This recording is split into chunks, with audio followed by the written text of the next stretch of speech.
I've heard he's a total nut job. I think the people of New York are crazy. If they go this route, I think they're crazy. We will have a communist for the first time, really, a pure, true communist. He wants to operate the grocery stores, the department stores. What about the people that are there? I think it's crazy. Trump added that if he interferes with ICE operations, Mr. Mamdani, he said, and I quote, well, then we'll have to arrest him. Well, it's not just grocery stores that Mamdani wants the government to control, but also housing. We can establish community land trusts to gradually buy up housing on the private market and convert it to community ownership. And we can fully commit to a new era of social housing, ending subsidies for luxury housing development and using our wealth to build beautiful, high-quality social housing projects that offer good homes and strong communities to everyone. Oh, I love the cartoon aspect of all this. It's all cartoonish. Here to weigh in, Molly Hemingway, the Federalist editor-in-chief, and Jason Chaffetz, author of the new book, They're Coming For You. Both are Fox News contributors. All right, Molly, what would these community land trusts do to the city? And I know you love the cartoon illustration as well. Well, it's just fascinating to see him talking on video about his plans for socializing grocery stores or housing. We have experienced this before in the world. It's usually a complete and utter disaster. And also a problem for Democrats because they're already viewed as being so extreme, having radical views on the transing of children or other extreme policies. And now this guy comes in, an actual member of the Democrat Socialists of America party, and they openly call for the end of capitalism. And he's poised to become mayor of the city most associated with capitalism, sort of the crown jewel of capitalism in the United States. It's a disaster in the waiting if people go down this path. Well, Jason, we asked this question last night, and we didn't get much of an answer from people. But Wall Street, the home of the financial markets, New York City, and the man has basically declared war on capitalism, which is really nothing new coming from the far socialist left. But when are they going to rally against the rise of this individual? Well, I think they've already started.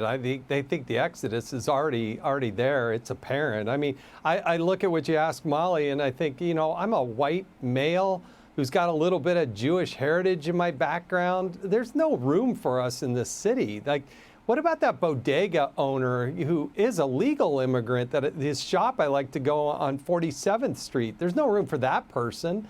He wants total control. He's a Marxist. And I think you're right. Wall Street is going to move with their feet. The taxes are going to be exorbitant.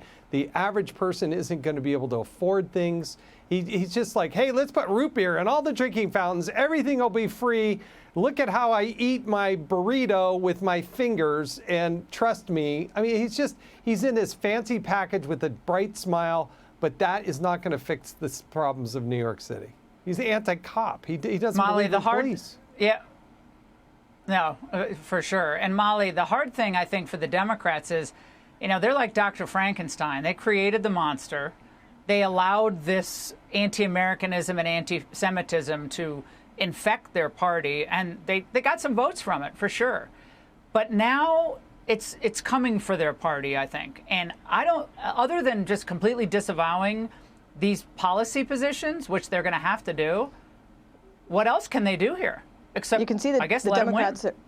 Democrats are freaking out about this, in part because they know they're already being viewed as the party of hate and anti-Semitism and unrealistic economic ideas. And to have this guy who's so prominent be the figurehead is very bad for them, but it's also the natural result of what their party has been doing in cities and states across the country for decades. We've dealt with mismanagement of cities and states. A lot of his ideas are very radical, but still the natural end of what we've been subjected to in Los Angeles, Chicago, New York for a long time now. Jason, really quickly, will they try to Biden him, meaning somehow push him out of the way? I think they have to, but come on, you came up with Andrew Cuomo as the guy to run. You couldn't come up with somebody better than that. That's what's the party is so upside down and lost, and they're being eaten up by the radical left.